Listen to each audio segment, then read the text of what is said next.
औज़ुबिल्लाहिमिनश्शैतानिर्रजीम बिस्मिल्लाहिर्रहमानिर्रहीम। अस्सलाम वालेकुम। आज मैं आप सब लोगों को फ़िरौन की बंदी मुशाता का वाक़या सुनाने जा रही हूँ। हज़ूर अकरम सल्लल्लाहु अलैहि वसल्लम शब मिराज में बैतुल मुक़द्दस की तरफ से जाते हुए जब मिस्र के करीब एक मुकाम से गुजरे तो हज़ूर पाक को नहायत ही आला और ज़बरदस्त खुशबू आने लगी। आप सल्लल्लाहु अलैहि वसल्लम ने हज़रत जिब्राईल अलैहिस्सलाम से पूछा कि ये खुशबू कैसी है। हज़रत जिब्राईल अलैहिस्सलाम ने जवाब दिया कि ये खुशबू फ़िरौन की बेटी की बांदी मुशाता और इसकी औलाद की कब्र से आ रही है। फिर हजरत जिब्राईल अलैहिस्सलाम ने इसका किस्सा बयान किया कि मुशाता फ़िरौन की बेटी की खादमा थी और वो खुफिया तौर पर इस्लाम ला चुकी थी। एक दिन फ़िरौन की लड़की को कंघी करते हुए इसके हाथ से इत्तफाकन कंघी गिर पड़ी। वो उठाने लगी तो इसकी ज़बान से बेसाख्ता बिस्मिल्लाह निकल गया। इस पर शहजादी ने कहा, तूने आज अजीब कलमा बोला है, रब तो मेरा बाप फ़िरौन है, फिर तुमने ये किसका नाम लिया है।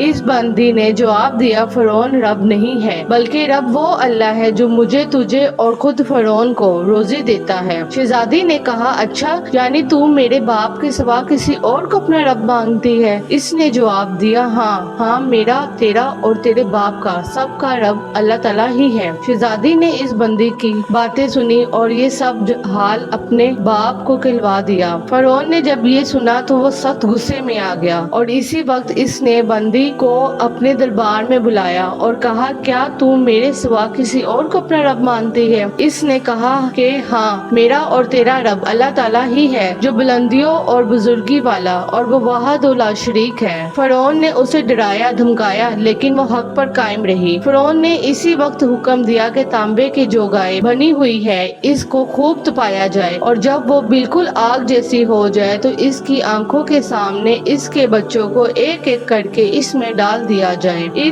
और अगर ये फिर भी मुझे खुदा ना माने तो आखिर में खुद उसे भी इसी में डाल दिया जाए। चनाचा वो गर्म की गई। जब आग जैसी हो गई तो हुक्म दिया कि इसके बच्चों को एक एक करके इसमें डालना शुरू करो। माँ की ममता तरफ उठी। इसने कहा, फ़िरौन बस मेरी एक दरखास्त मंजूर कर लो कि मेरी और मेरे बच्चों की हड्डियाँ एक ही जगह डाल देना है। उसने कहा, अच्छा तेरे कुछ हकूक मेरे जिम्मे हैं इसलिए ये मंजूर है। इसकी दोनों बच्चियां इसकी आंखों के सामने इसमें डाल दी गई और वो फौरन जलकर राख हो गई। फिर सबसे छोटे बच्चे की बारी आई जो माँ की छाती से लगा हुआ दूध पी रहा था। फ़िरौन के सिपाहियों ने उसे घसीटा तो इस नेक बंदी की आंखों तले अंधेरा छा गया। अल्लाह ताला ने इस बच्चे को इसी वक्त जुबान दे दी और इसने आवाज बुलंद कहा, अम्मा जान अफसोस ना करे, अम्मा जान जरा भी पसो पेश ना करो, हक पर जान देना ही सबसे बड़ी नेकी है, बस थोड़ा सा सब्र और फिर जन्नत में हम सब साथ होंगे। बांदी ने